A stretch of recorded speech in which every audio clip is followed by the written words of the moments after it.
Hello, everyone, and welcome to Read Along with Grandma Sherry. I hope you are doing well today.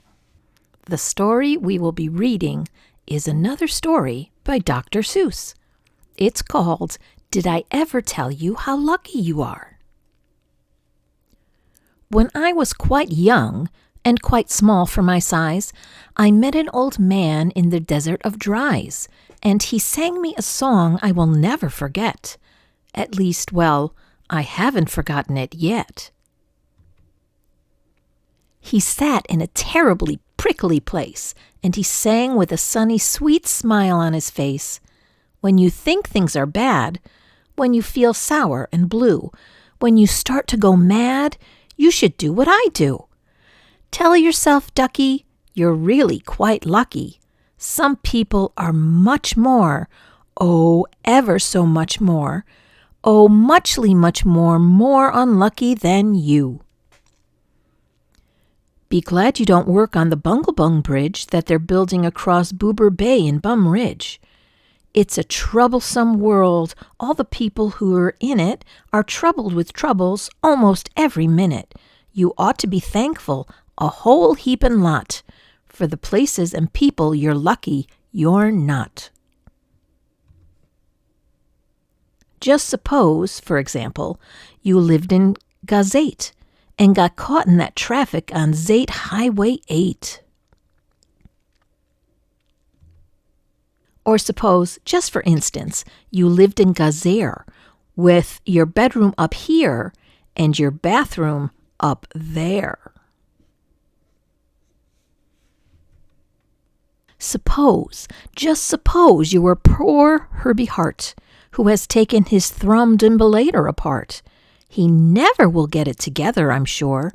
He never will know if the gick or the gore fits into the scrux or the snucks or the snore. Yes, ducky, you're lucky you're not Herbie Hart, who has taken his thrum-dimbulator apart. Think they work you too hard? Think of poor Allie Sard. He has to mow grass in his uncle's backyard, and it's quick-growing grass, and it grows as he mows it. The faster he mows it, the faster he grows it. And all that his stingy old uncle will pay for his shoving that mower around in that hay is the piffulous pay of 2 dukels a day. And Allie can't live on such piffulous pay. So he has to paint flagpoles on Sundays in Greuze. How lucky you are you don't live in his shoes. And poor Mr. Bix. Every morning at 6, poor Mr. Bix has his borfin to fix. It doesn't seem fair. It doesn't seem right. But his porfin just seems to go schlump every night. It schlumps in a heap, sadly needing repair. Bix figures it's due to the local night air. It takes him all day to unschlump it, and then the night air comes back, and it schlumps once again. So don't you feel blue.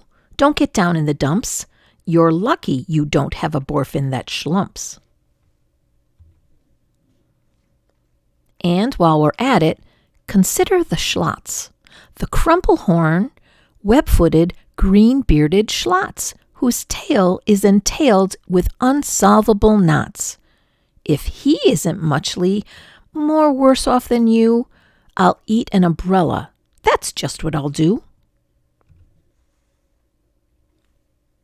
And you're lucky indeed you don't ride on a camel. To ride on a camel, you sit on a whammel.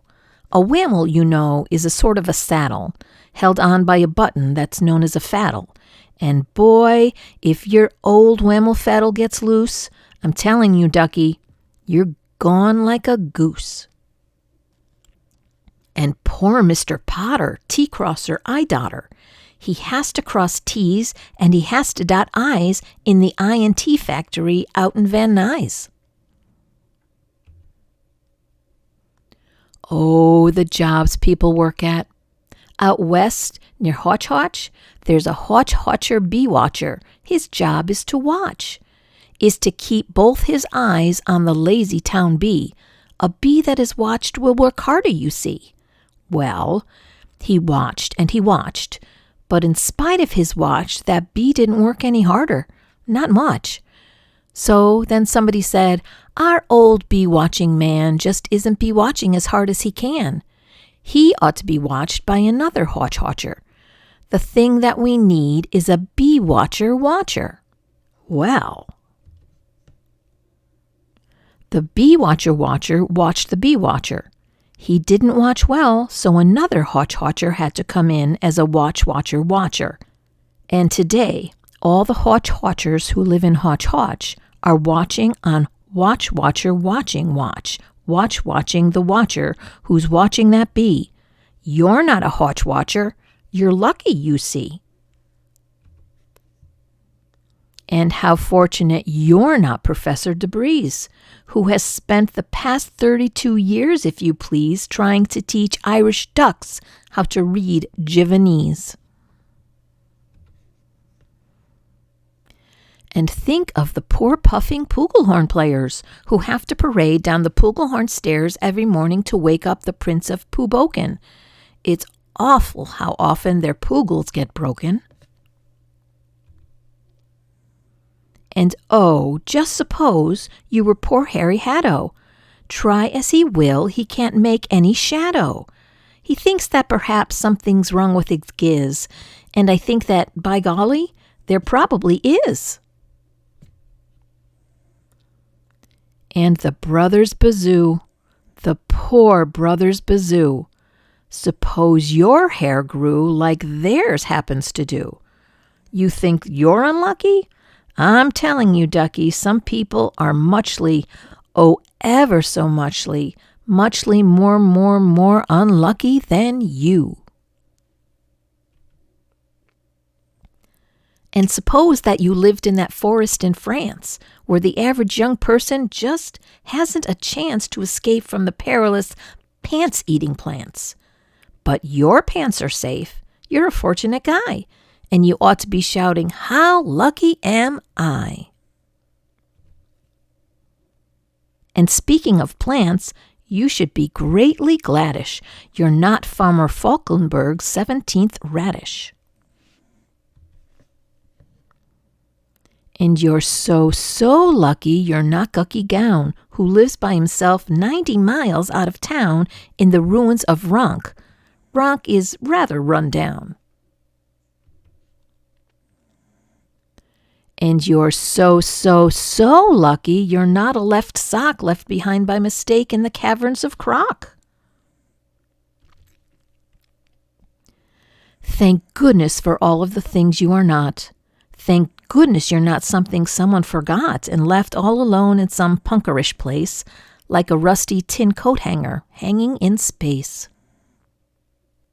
That's why I say, Ducky, don't grumble, don't stew. Some critters are much, oh, ever so much, so muchly much more unlucky than you. And that brings us to the end of Did I Ever Tell You How Lucky You Are? It's another classic book by our friend Dr. Seuss. I hope you enjoyed it. I hope you loved all of the illustrations and the silly stories that he came up with. And I hope you have a wonderful rest of your day. Bye-bye.